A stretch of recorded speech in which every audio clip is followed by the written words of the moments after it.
apa bangunan pertama yang ada di atas muka bumi? Maka Allah memberikan jawaban dalam Al-Quran, inna awwala baitin wudi'a lin-nasi lalladzi bi Bakkata mubaraka. Bangunan pertama yang ada di atas muka bumi adalah bangunan yang ada di kota Bakkah, nama lainnya Makkah, nama lainnya Ummul Qura. Itu adalah Al-Masjidul Haram. Kemudian Nabi SAW ditanya, apa bangunan kedua di atas muka bumi? Bangunan kedua yang ada di atas muka bumi adalah Al-Baitul Muqaddas, nama lainnya adalah Baitul Maqdis, yaitu yang ada di Palestina. Allah berfirman dalam Al-Quran, subhanalladzi asra bi'abdihi laylan minal masjidil haram, di kota Makkah Al-Mukarramah, ilal masjidil aqsa yang ada di Palestina. 13 tahun lamanya di kota Makkah Al-Mukarramah, Nabi tidak ada membangun masjid. Tapi ketika pindah di Yathrib, 8 hari 8 malam, perjalanan panjang mengendarai unta, panas terik, sampailah dia bersama Sayyidina Abu Bakar ini Siddiq ke sebuah negeri bernama Quba. Nabi sampai hari Senin, Nabi menginap di Quba 4 hari 4 malam. Malam Selasa, malam Rabu, malam Kamis, malam Jumat. Selama 4 malam itu berdiri satu masjid. Itulah masjid pertama yang didirikan di luar kota Makkah Al-Mukarramah setelah Masjidil Aqsa di Palestina. Masjid yang pertama adalah Masjid Quba. Bangunan pertama yang didirikan di atas muka bumi, masjid. Bangunan pertama yang dibuat setelah pindah, masjid. Dan bangunan pertama yang mendatangkan barakah adalah masjid. Oleh sebab itu kalau kantor ingin berkah, komplek perkantoran, hendaklah yang pertama dibangun masjid. Oleh sebab itu sultan-sultan Melayu ketika mereka mulai menambatkan perahunya di sebuah pantai, yang pertama mereka dirikan adalah masjid. Hari ini kita melihat sejarah-sejarah, mana istana hancur, dipukul ombak, dihempas gelombang, dimakan rayap, lekang karena panas, lapuk karena hujan, tapi masjid masih tetap tegak berdiri. Ini pelajaran penting. Manusia akan mati, dimakan cacing tanah, tapi yang kekal abadi adalah masjid.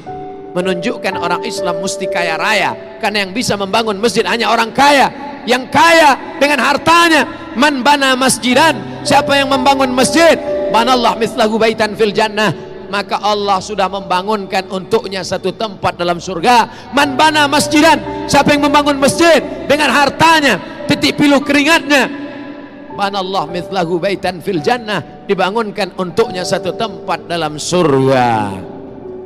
Tapi Allah adil. Bagaimana dengan orang miskin yang tak bisa membangun masjid? Man shalla itsnatai asyrata rakaah, siapa yang salat sunat 12 rakaat fil yaumi wal lailah, sehari semalam, siang 12 jam, malam 12 jam, dia laksanakan salat 12 rakaat, 2 rakaat sebelum subuh, 4 rakaat sebelum zuhur, 2 rakaat setelah zuhur, 2 rakaat setelah maghrib, 2 rakaat setelah isya, 12 rakaat salat rawatib qabliyah ba'diyah muakkad setelah salat fardu, sebelum salat fardu. Banallah mithlahu baitan fil jannah, Allah juga membangunkan untuknya satu tempat dalam surga. Manusia mati, meninggalkan dunia, rumah yang besar diwarisi oleh anak-anak, diambil oleh istri, mungkin dia akan menikah dengan laki-laki yang lain. Berapa banyak orang membangun rumah tapi dia tak pernah menempati rumah itu. Berapa banyak orang membeli mobil, kendaraan mahal, tapi dia tak pernah menaikinya. Berapa banyak pencari rezeki tapi rezekinya dinikmati orang lain.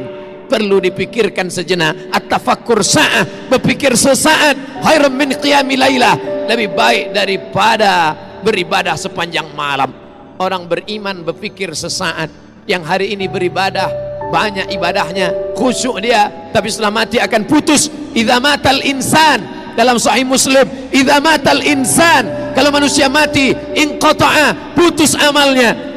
Tapi ada yang tetap mengalir, shadaqatun jariyah, tanah yang pernah dia wakafkan untuk masjid. Yang tak sanggup memberikan tanah, semen, yang tak sanggup berikan semen, batu bata, pasir, kerikil, sekecil apapun kontribusi kita akan ditunjukkan Allah. Faman ya'mal mithqala dzarratin khairan yarah, sebesar biji sawi pun akan ditunjukkan di hadapan Allah Subhanahu wa taala. Yang bisa dengan hartanya, pakai hartamu.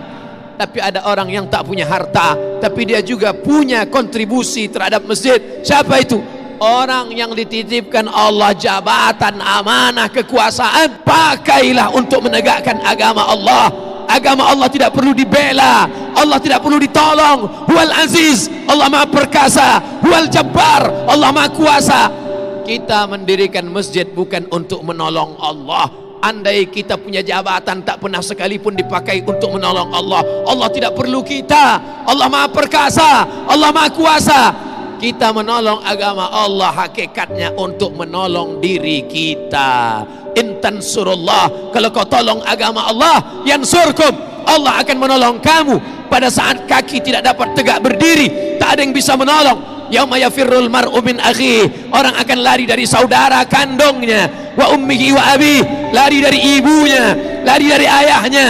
Wa sahibatihi wa bani, lari dari istrinya, lari dari suaminya. Anak-anak tak bisa menolong. Likulli imri'in minhum yauma idzin sya'nun yughnih, maka pada saat itu yang bisa menolong hanya amal, amal, amal. Salah satu amal yang kekal abadi adalah membangun masjid. Hari ini ibu-ibu yang datang sholat Jumat, sampaikan kepada anak-anakmu pulang dari sholat Jumat ini, katakan, nak, kau mesti kaya. Anakku, kau mesti punya banyak uang dengan cara yang halal. Aku mati, kau akan membangun masjid, nak, maka amalnya akan mengalir walaupun kita sudah mati meninggalkan dunia. Hari ini bapak-bapak yang salat pada salat Jumat perdana di masjid kebanggaan orang Batam, orang Kepulauan Riau, orang Sumatera, orang Indonesia, megah tegak berdiri sebagai orang Batam, sebagai orang kepulauan, sebagai orang Sumatera, sebagai orang Republik Indonesia. Kita bangga dapat tegak berdiri di atas muka bumi Allah, masjid tempat menyembah, mengagungkan, memuliakan Allah. Tapi jangan bangga sesaat kalau sampai satu waktu saja kosong masjid, tidak ada solat berjamaah. Zuhur, asar, masa genting, siang, maghrib banyak orang datang, subuh tak ada yang datang. Istahwadat alaihimus syayatin, satu kampung, satu negeri sudah dikuasai oleh syaitan. Oleh sebab itu, maka ini solat kita laksanakan menurut tuntunan Quran dan Sunnah Rasulullah sallallahu alaihi wasallam.